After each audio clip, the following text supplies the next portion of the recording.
All right, today is Wednesday, October 28th.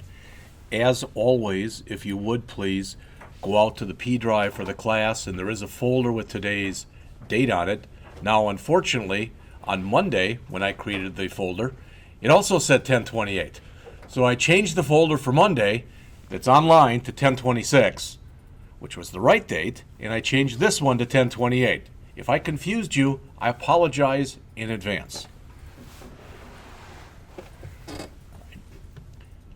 Like you, probably, sometimes, when I come in here, I probably should be a little bit more awake than I am. All right. What fun is that? Just so you have some kind of an idea, too. What I would like to do today is to go over, in the first hour, both chapters 13 and 14. Chapter 13, we're not going to spend that much time on. It's on event handling, which is an important concept. It's just I'm not real happy with the way the author presented the material. All right, and then we'll also go over chapter 14, which are images. And then during the second hour, I'm going to go over the leap year example program. All right, so first hour, chapters 13 and 14, second hour, leap year. Now, I've also gone on. Next Monday, all right, we're going to go over both chapters 15 and 16 in the first hour. And if we need to, we might go a little bit longer, we'll see. And then we're going to go over the calculator program during hour 2. All right. And then on Wednesday, a week from today, we're going to go over chapter 17, which is on jQuery plugins. And the second hour will be a lab. And finally, on Monday, November 9th, so we're talking about a week from Monday, we'll finish the book. There are about 23 or 24 chapters in the book. The ones that are on Windows 8 and developing apps in Windows 8, I'm not going over any of those. We're going to go over chapter 17, which is on jQuery plugins. We're not going to go over chapter 18, which is on doing jQuery mobile. So it's to set it up for a mobile device. I just don't think that's appropriate for a class like this. All right. So what I'm telling you is by a week from Monday, we will be done with the book. So if you don't want to bring the book anymore after that, that's, of course, your call. But then for the rest of the semester, so, Wednesday the 11th, and then the next week, and then we only meet that Monday of the following week, we're talking about 4 or 5 weeks. We're going to build a site as a class, and we're going to go over the major stuff that was in this book. And if there is a way to do it using both jQuery and JavaScript, we're going to put those both in there.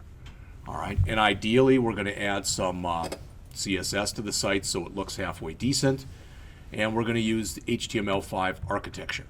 Now, we'll do the site as a class, and as I'm doing things, I will be saving it, but I'm not, what I'm going to require is that, because this is your last assignment, that you do this website, so you follow along with me.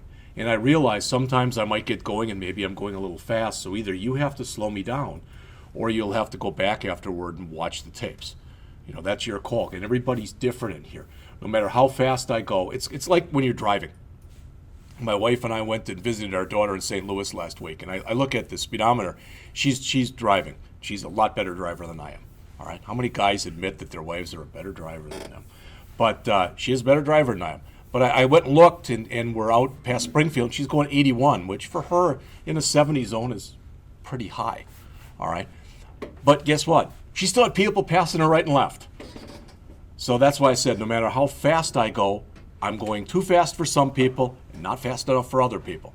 And I got that on the course evaluations. Some people put that down. I wish you'd go faster in here and we cover more material. And other people were like, the level of coverage is pretty good. And there were a couple people who thought, you could really slow it down a little bit. That's why I said there is no way to appease and make everybody happy. All right? And if you don't mind me saying a word that's a little bit vulgar, I was always taught that, that basically the art of, coming to a compromise, etc., is basically pissing everybody off equally. That's kind of the idea, that if everybody is equally mad, then you've kind of done your job. I remember watching an old episode of Law and Order where the judge, both attorneys, McCoy and the attorney for the defense, asked for something. And the judge said, you can have this, and you can have this. And they were both mad. And he goes, you're both upset. I guess I'm doing my job. And that's kind of the way it is. All right? The other thing I want to mention too as we get started, you may or may not be interested in this, but just in case you are, if you go out to this site right here, again, you don't have to do this, but if you go out to this site right here, and I'll make it nice and big. That's a little too big. But it's eloquentjavascript.net. This is an online book on JavaScript. All right? Some of it is unbelievably good, and some of it is not so good. Now, that's my opinion. You might read it and think, no, it's all great. The good news about it is it's a whole book. All of these are hyperlinked, and if you go down to the end, they even someplace in here have the book as a single PDF file, so you can download it as a PDF if you'd rather do that. It's 2014, so it's fairly new. JavaScript hasn't changed a whole heck of a lot in the last year or two, but it's pretty good. So why aren't you using that one, Jeff? Like I said, it's pretty good. I think that the book that I chose is better for a beginning class. This one is probably a better book, but it assumes a certain knowledge base that I'm not sure that everybody coming into this class at the beginning had. All right? Okay, so again, if you're interested in that, it's and I saved it. It's out there in that folder for today. All right, the HTML file is out there. So, all right. So again, I'm going to jump right into the chapter. So chapter 13, which starts on about page 215, is on JavaScript events and the browser. And you can see the objectives in blue here. Understand the legacy event model, understand the W3C JavaScript event model, add event handlers to a web page using JavaScript, open new windows using JavaScript, open new tabs using JavaScript, and work with timers using JavaScript. Be it good, bad, or indifferent, a lot of the stuff that's in this chapter and a lot of the stuff that's in the next chapter, all right, is kind of the old-fashioned way of doing things. And what I mean is, a lot of the stuff that they show in here using JavaScript today, you can do it without any code. You can do it with CSS. Or you can do it with a lot less code using jQuery. So most of the stuff that's in here, yes, it all works. There's absolutely nothing wrong with it. So the question always arises, okay, if that's not the way it's done anymore, why are you showing it to us? Do you ever hear the term legacy code? Legacy code is code that's already out there. And there are literally millions of lines of code that are already out there. And people aren't going to say, Damien, all this code that's out there that we have that's using old-fashioned JavaScript that works, get rid of it and replace it with CSS and jQuery. It's just not going to happen. All right? Unless somebody makes them change it, they're not going to change it. All right? It's kind of like, again, Jim has probably talked to you about this in the 157 class. It used to be when you bolded anything, you used B tags. B for bold. But now you're supposed to use strong tags. And the main impetus, the main reason that you're using those strong tags is they work better for people who are physically challenged with their browsers. All right? It handles stuff better. But no one goes out to their sites and removes all the old B tags and replaces them with strong tags. All right? It just isn't happening. So what's typically happening is when there's new code being developed, they use the strong tags. All right, same kind of an idea. Now, we'll talk about this stuff. The examples that they show, especially in this chapter, aren't particularly good. So as always, if you do go out to W3 schools, they've got some pretty good examples and some pretty good explanations. They talk about on change, on load, on etc. All these different ones. And they say it's much longer, so you can go to the DOM events. Well, if you go out there, they've got examples like this one. All right, click me again, thank you, goodbye, type of stuff like that. So some of that stuff that you do like this, you do for special effects. All right, that was kind of a silly example, but you see a lot of this stuff. Mouse overs. All right, I remember seeing an ad online for some weight product, and they had the same person, and when you moused over them, they were about 300 pounds, and they lost almost 50% of their weight. So when you moused over them, they got real thin, and when you moused out again, they got to the size they were when they started. So you see a lot of stuff like that. And a lot of other stuff that you see as far as those rollover types of things are, you ever notice that when you've got a black text on a white background and you mouse over it, now it's white text on a black background? Again, people do stuff like that for special effects, typically. All right?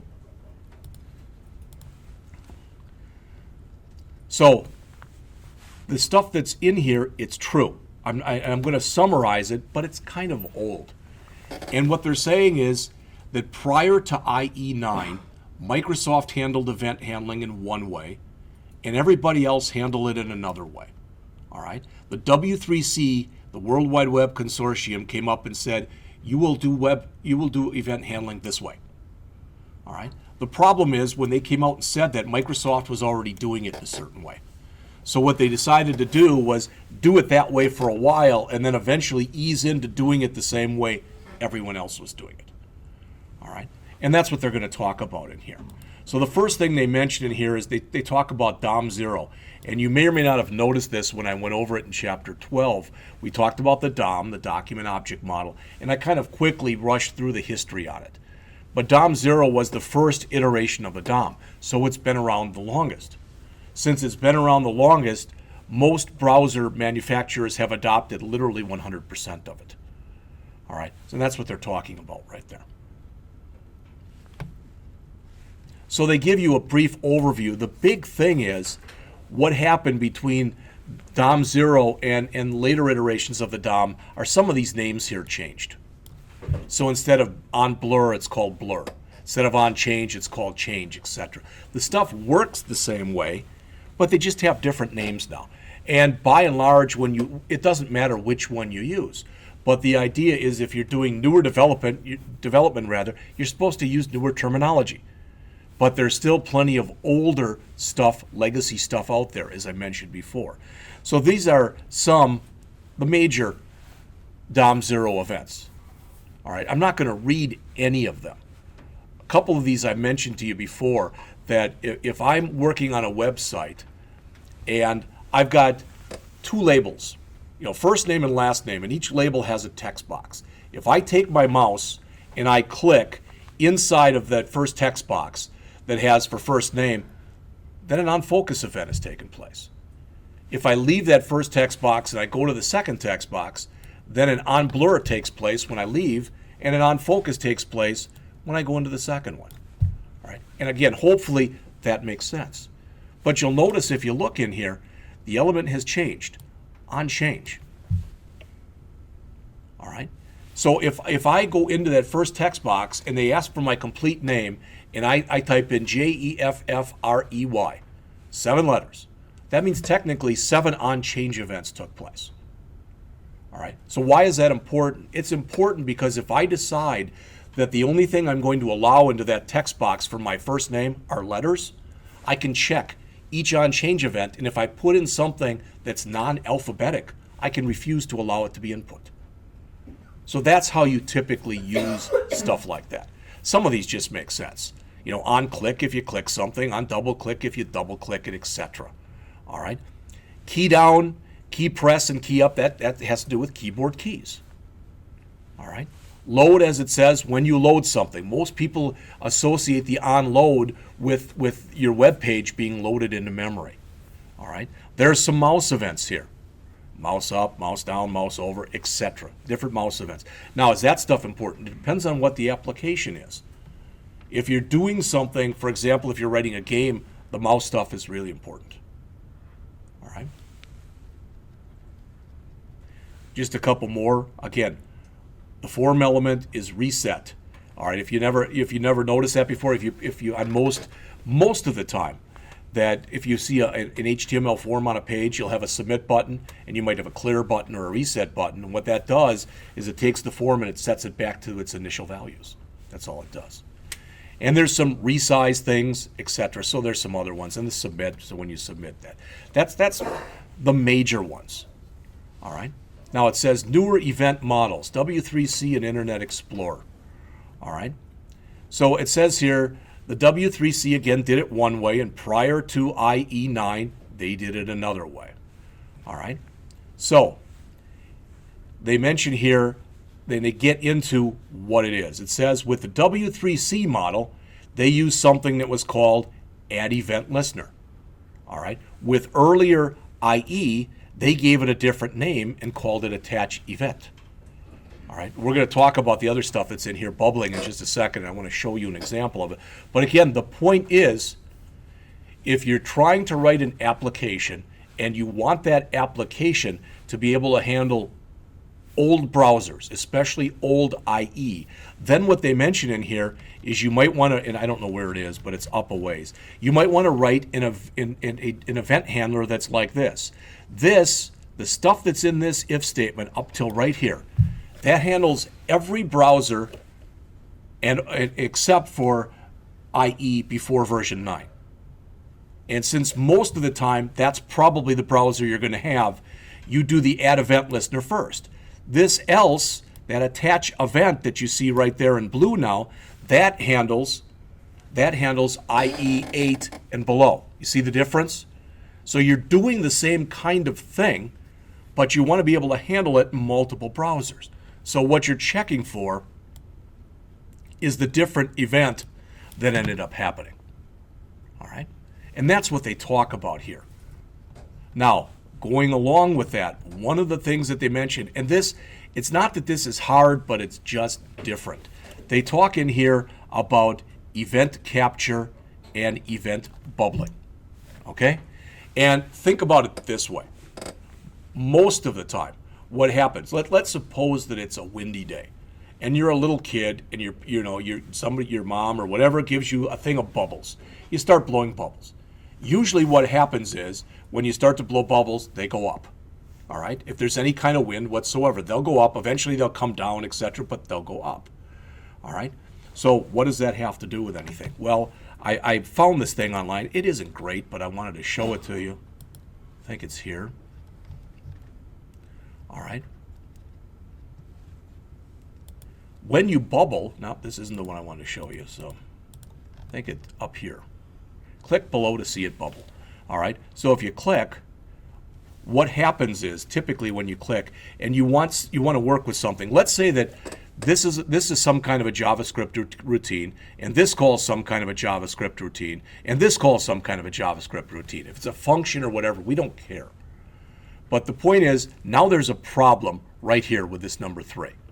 All right. When you're using event bubbling, what it says is look for the solution to the problem right here. If you can't find the solution, bubble your way up to number 2 and see if it's there. If you can't find the solution there, bubble your way up to number 1 and see if it's there.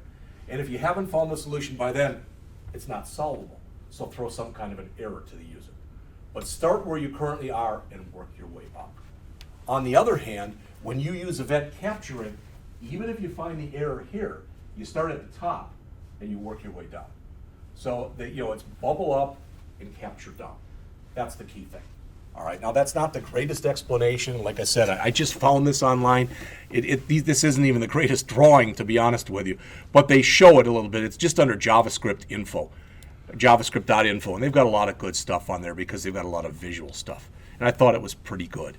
Then I went out, and I probably have mentioned this to you before, but on the off chance I have not, if this is more for experienced developers, but a lot of times something happens, you're working at home and you get a goofy error message or something happens. You're working on a JavaScript problem and you're like, I think I'm doing this right. I don't understand what the problem is.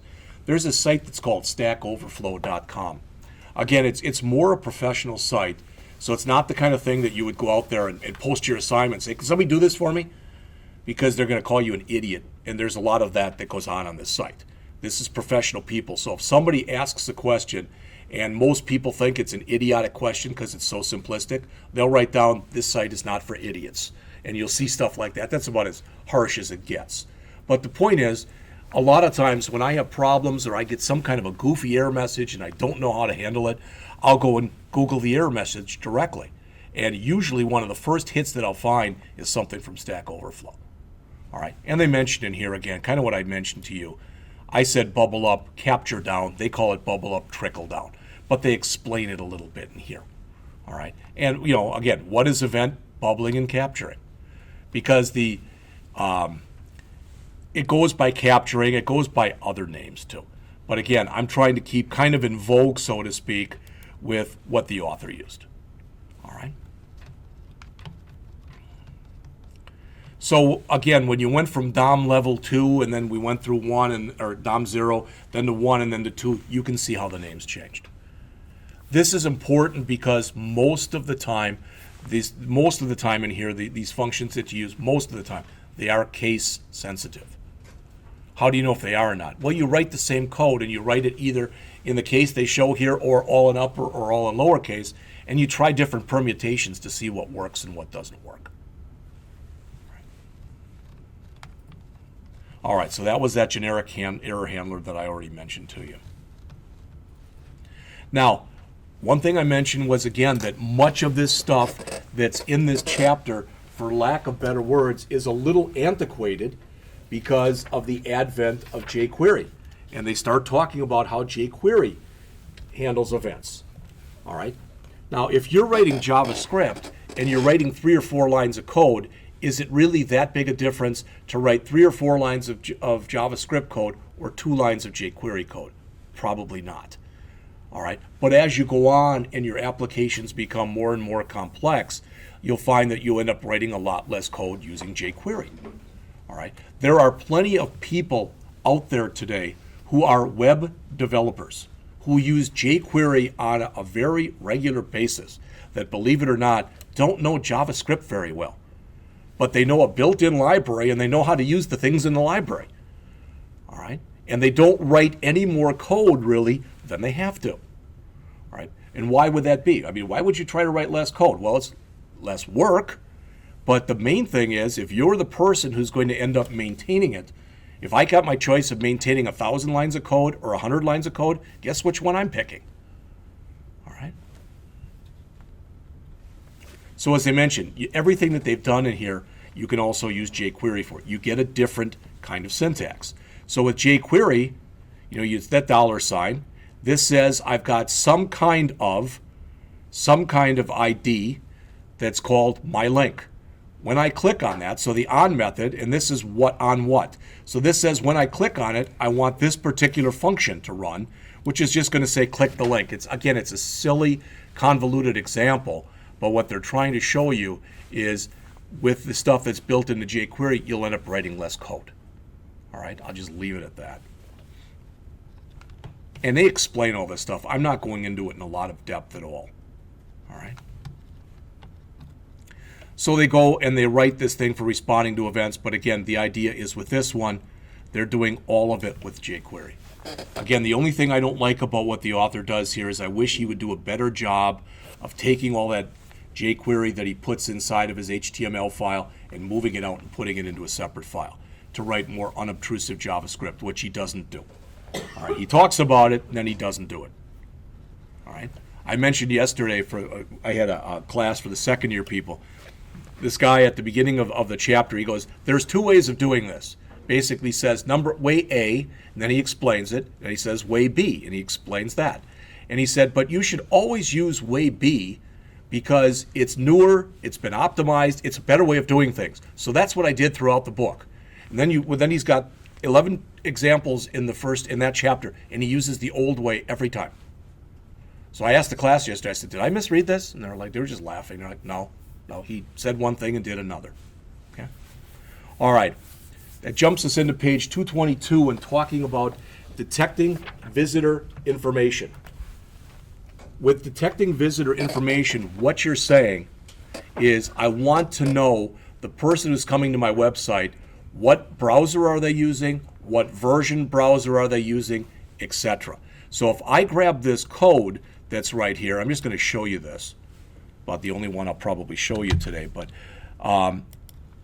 so if I come out here and put in this code right here, which is the stuff on that first page, whoops, and then the rest of it right here.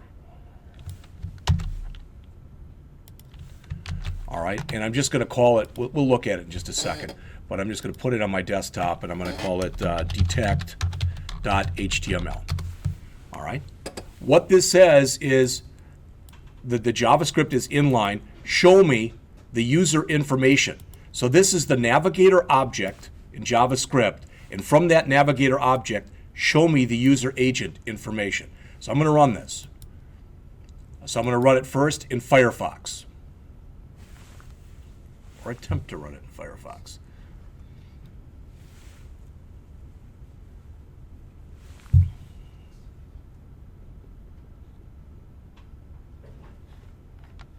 Yeah, you can see the last time I've used Firefox.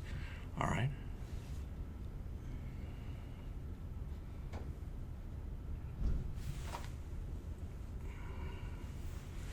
It's funny, I used to use IE all the time, then I used to use Firefox all the time, and now I use Chrome for just about everything.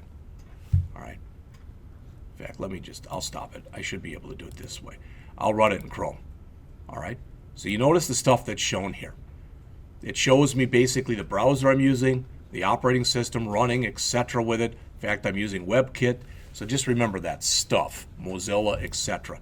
Because if I come back again and I run the same thing, but I try to run it in IE, for example, notice it says now in here someplace MSIE. So it's letting me know I'm running version 10 of Microsoft Internet Explorer. All right. Now, is that important? Not as important as it used to be. There are so many different browser manufacturers, and there are so many different versions of browsers that if you spend all of your time trying to write code that would appease every single browser manufacturer and every version, that would be a full-time job. And some of these browsers, with Firefox and Chrome, sometimes, they'll put out a new version, then they'll realize they had a mistake, and they'll put out another version a couple days later. All right. So what I'm telling you is this browser detection using the user agent isn't as popular as it used to be. All right. It's still used, but it's not used as often as it was. All right. Rather, today, some of the stuff that's used is shown here on page 223 is people go in and use feature testing. In other words, you don't care that much what browser they're using. You just care, does their browser support this feature, whatever this feature is. So they give you an example here on 224.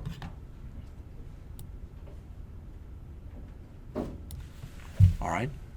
So in other words, if type of get element by ID is not equal to undefined, what that means, and I don't know why he wrote that, but if is true, that means you can use get element by ID. If it's not true, you can't use it. All right. So you're just checking for the feature that you're looking for. You don't necessarily care that much today what browser they're using or what version they're using. What you care is you want to use this feature, and you want to know if they're using an older browser, it might not support that feature. All right.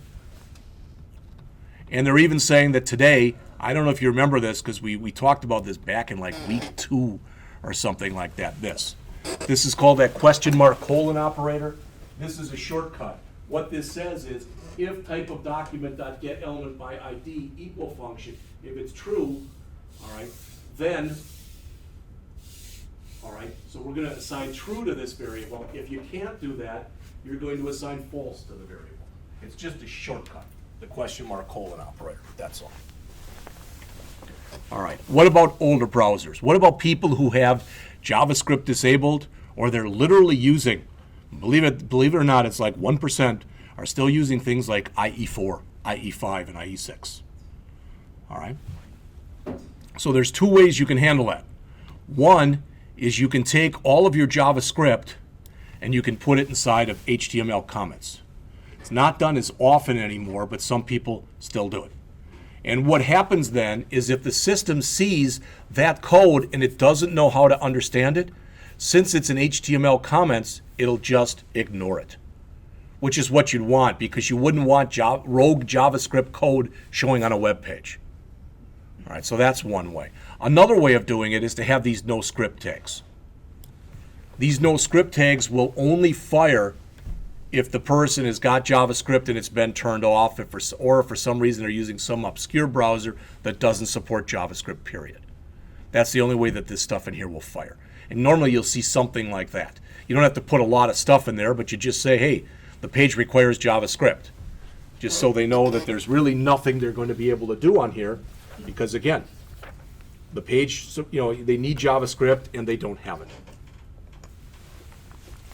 There's other Navigator properties that you can use other than these, but they're not used as often anymore. The author says Use the navigator object with caution. All right. You may or may not have heard this term before, but sometimes what you get when you use tools like this is you get what's called either a false positive or a false negative. All right. And what that means with a false positive is it says it's one thing, but it's really something else. And false negative is kind of the opposite of that. All right. But that kind of stuff eventually, occasionally does happen. All right. Next, they talk about opening, closing, and resizing windows, starting on page 226. And it says, one of the most maligned uses for JavaScript is its ability to open, close, and resize browser windows. Again, not done very often anymore. But you may have gone out to websites, and you're on a site, you're looking at pages, and all of a sudden, something like that happens. In other words, you get a little pop-up menu. That's not a great example, but you understand what I mean. Again, it doesn't happen that much anymore. Most people find that when they go out to websites, and if there's a lot of pop-up menus, they're irritating, so they don't go back to the site. And that's why people who create the sites are smart enough not to put a lot of those in there. But occasionally you'll see stuff like that. And more often than not, when you get these little pop-up windows that come up, they're created with JavaScript. All right. So that's what the author talks about in this section. That it can be done, again, not so much that it should be done, but that you can do it. And if you look at the table that's on page 227, what the author mentions here is these are the different things that you can do. So you can not only set up windows, but you can put menus in those windows and do a lot of different things. Again, there are a multiple number of ways of doing this. So it's not done as often anymore. All right? But they do mention it here, I guess, for completeness. And going along with that, on 228, they've got window opening best practices. The big thing, if you don't know this, if let's suppose, I'm right here, what I showed you before, this thing. So let's suppose that this is my website. I'm the person who's created this book, okay? And right here, I've got all these things. I've got all the chapters, and then I've got Code Sandbox. The first is all this other stuff. But let's suppose that in here, after I have all of these hyperlinks, I put another hyperlink in there that said something like my favorite website, all right, which was not one I created, somebody else did. You understand what I'm saying? So you click this, the URL where it says my favorite website, and it goes out to someplace else. Maybe it's blackhawk.edu. I don't think that's anyone's favorite website, but let's just pretend it went out there, all right? So it goes out to there, but it opens up in the same window that you're in. You understand what I'm saying? It doesn't open up in a new window. That's considered bad netiquette, which is internet etiquette. Because if you're going to go out to somebody else's site, you should open it up in a new window. You should always do that. Because otherwise you're giving the false assumption that that's part of your website when indeed it's not. All right. Now, do people violate that? All the time. But you really shouldn't. That's all.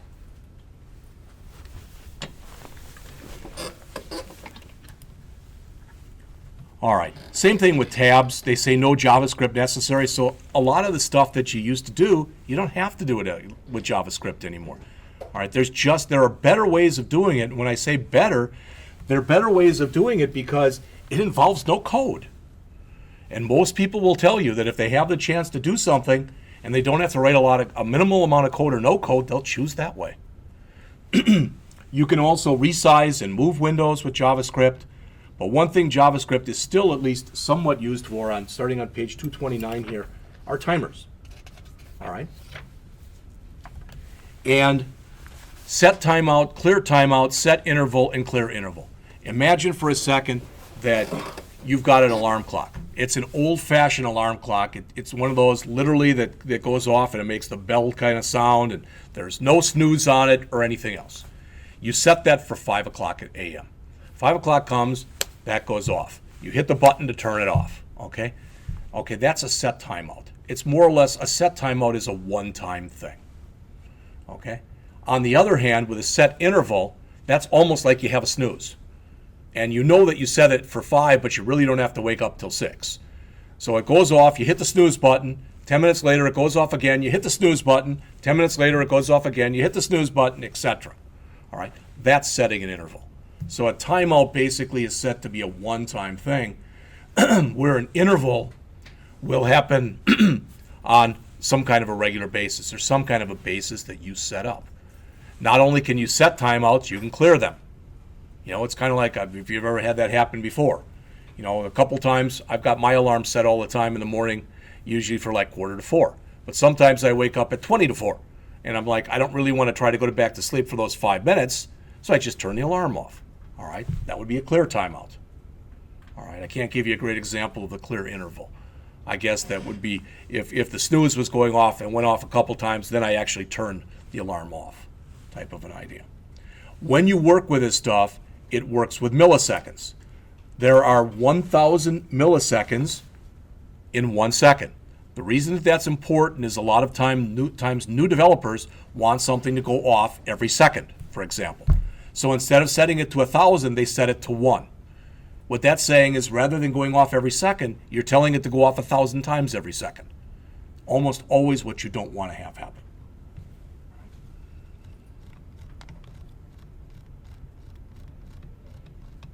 All right. And the chapter kind of ends here. There's just a page or two left.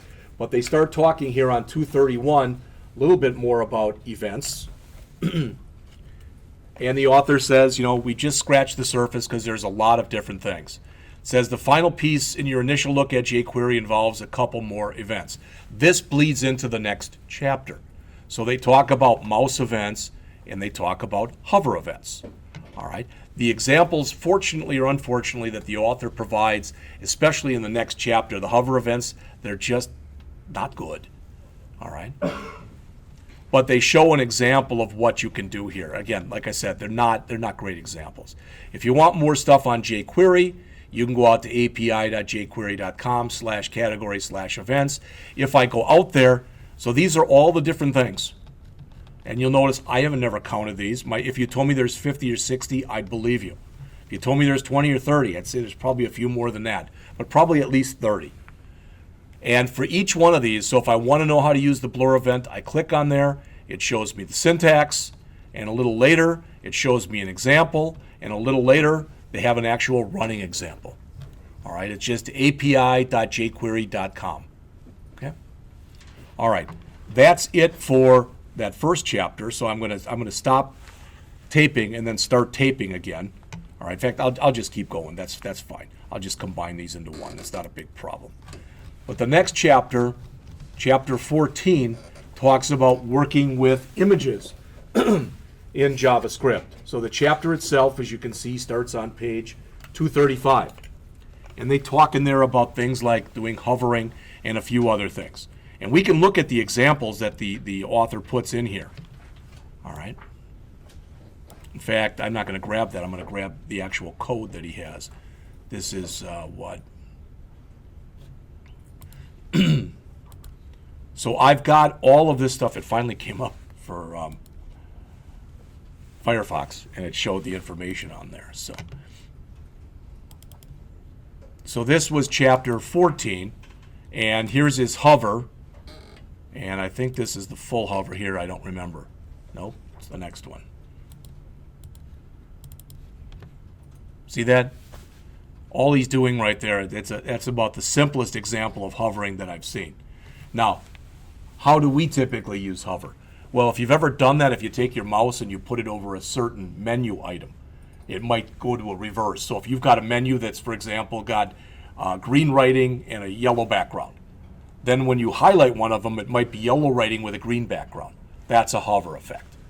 All right. There's a lot of different ways that this can be used. What the author shows here is one of those ways.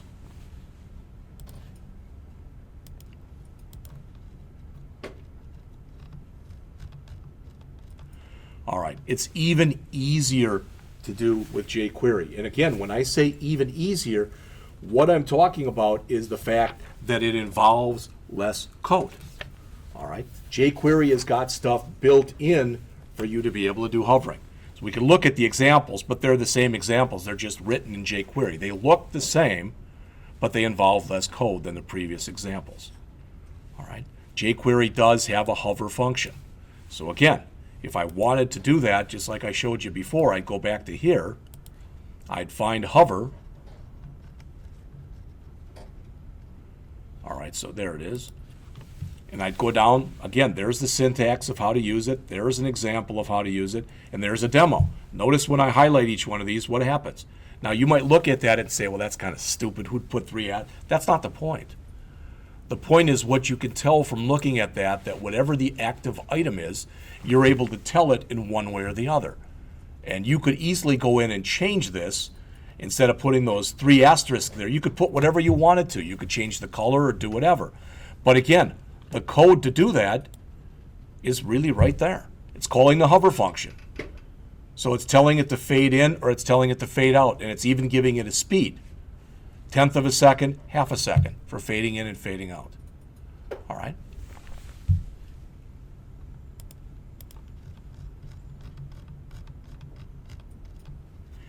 He goes through then with this closer look that's on page 240, and I'm not going into that much depth and breadth of coverage. All right? I don't know, the reason I'm not is because the class that follows this one in spring, all right, the 152, 167 Ajax and JavaScript website development, that class, we go into stuff like this in depth. All right? I think I've told you this too, but it just reminded me. The books are all out there for spring, so if you need to see what the books are, all right, you can go out to the P drive, and there's a folder under CIS that's called JPS Spring Books. And under there is a folder that says Spring 2016 Books. And if you go there, you can print it out, you can look at it. It's an active document. All of there's pictures of each one of the books. Heck, I can just show it to you. There's pictures of each one of the books, etc. So again, if you go out to the P drive, CIS, JPS Spring Books, JPS Spring 2016 Books for the semester 2, there they are. All right? And all of them, you can highlight any one of them, and it goes to the publisher's page if there was one, or else it goes out to Amazon. All right? And I think I've told you this class will be taught by Denny Wright, the intro to .NET programming, as will this one, the relational database development. You'll have me for the Java programming and for the Ajax and JavaScript website development. All right.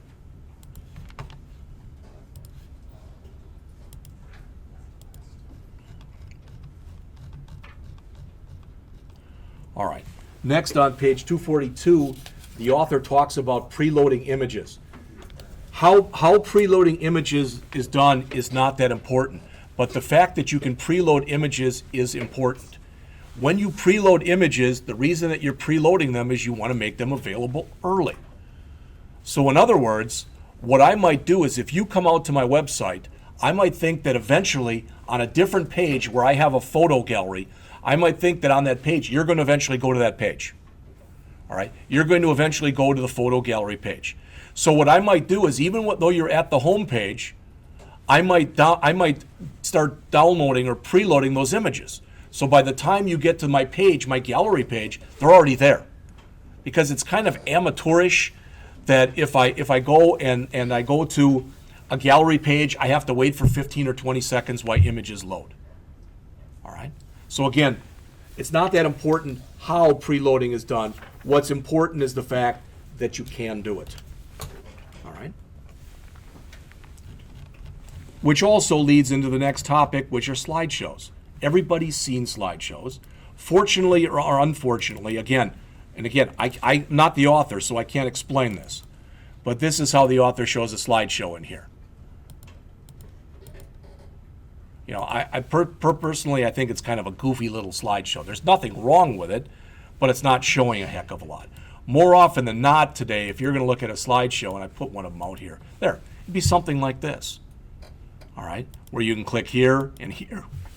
There's only 3 slides, and when you click again, it'll go back to the beginning. If you go here, and you can move your way through that. You can also set timers on that so that every few seconds or whatever. You also can set it up so that every time it comes up, a random slide is what shows. All right, why would you do that? Again, I see that Roger has a Planet Fitness shirt on. I wouldn't be that surprised if I go out to Planet Fitness's site that either on the home page or on some other page, they've got a slideshow. All right, where they've got customers giving, testimonials or pictures of their equipment or whatever. All right, even Blackhawk, I'll give him a little credit, whether it's due or not. if I go out to blackhawk.edu, now we get the picture. That's Ryan. And if I go and reload, I get another picture. All right. So they've got like a running show that comes in here. You can set it up so that picture stays, but every time you go and load it, something new comes, or they could have a running slideshow in here. It depends on the site. All right. A lot of times you might have just a couple of these, and you want you want them to show half the time, the other one to show half the time. All right. So it depends on the site rather.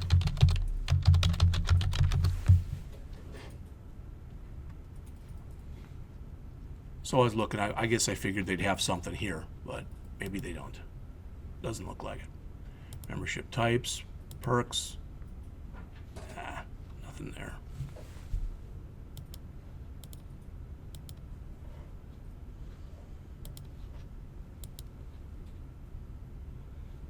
All right, I don't know if this goes through, but you can see, hopefully taking a look at that, where you might want to have there you go. You can see the stuff moving there, okay? Now, do you always need that for a site? It depends on the site. One thing is, and again, I think I'm preaching to the gospel, or the whatever it is, the choir here, but if you're going to have a site that's virtually all text, you probably don't want to have a slideshow in it because it would be irritating. All right. And the other thing too, I've seen on different sites, is this isn't bad. The transition could be better on here, but there's at least time where you can look at each one of these, and there's not a whole plethora, a whole big number of these. But sometimes you go out to a site and it changes every 2 or 3 seconds. And believe it or not, they've actually done studies on this, that people who have mental types of problems, when they go out to sites like that and stuff changes too fast, that can put them into episodes. All right, I mean, stuff like that actually has happened. All right, so they go through in here, and he has making a slideshow, but he does it first using JavaScript. And he says, believe it or not, when you think about this, and I'm going to go back to the one that I showed you before, this one. This isn't hard. Having it go from number 1 to number 2 to number 3. That's not hard. But what's hard is making it go back from number 3 and loop back around again to number 1. That's where you typically have a little bit of problem. Because when you think about it, if you got slide 1, slide 2, and slide 3. So if you're here, you add 1 to it, you get here. You add 1 to it, you get here.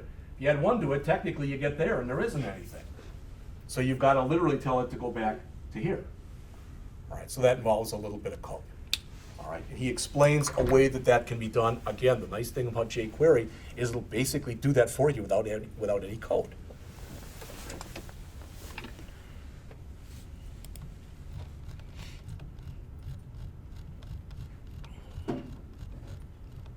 All right, so again, he does it without jQuery, then he does it again with jQuery. Does everybody in here, because I don't ever like to make assumptions, does everybody in here understand what the concept of an image map is? You ever gone out to a website, maybe they've got a picture of the United States of America, and you can click on any state, and it brings up that state's homepage? That's an image map. Another popular one, and it's one that's used here, I've seen it here already in some of the medical programs here. They got a picture of the human body. And you can click on different parts of the human body. You can click on the heart, and it'll show you detailed information on the heart, etc. I've created some of these. I've got some of those even out there someplace. I might have talked about them before.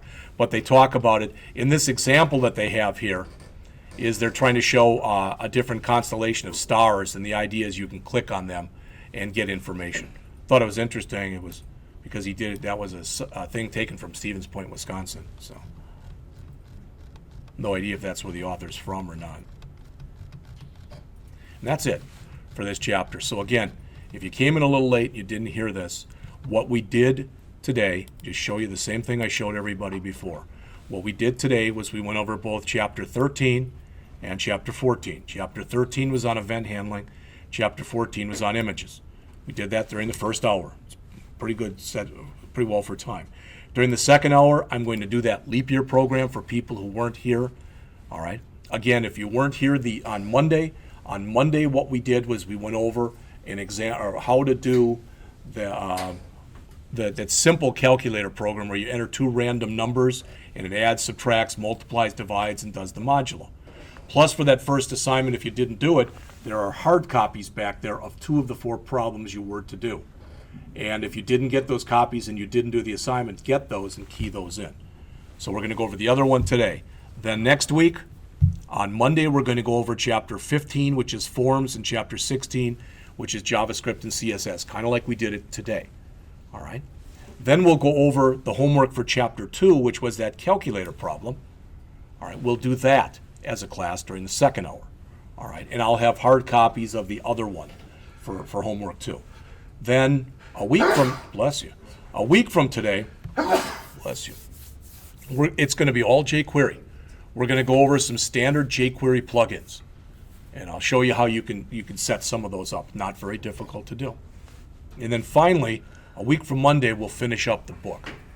So we're going to go over chapters 19 and 20. And it might sound like we're doing a lot of work, but for example, chapter 19 is literally about five pages long. Bless you. And so as of Monday, November 9th, so a week from next Monday, we'll be done with the book. All right? Then on Wednesday, we'll start working on this website, this class website. You will have to do that site and turn it in, but we'll do it as a class. So either if you're here, you can work on it, you know, and or if you watch the tapes, you'll be able to work on it. All right, questions on any of that stuff? All right, let's take a break. It's just about 8:55, so I'll start up with the leap year thing at about 9:10.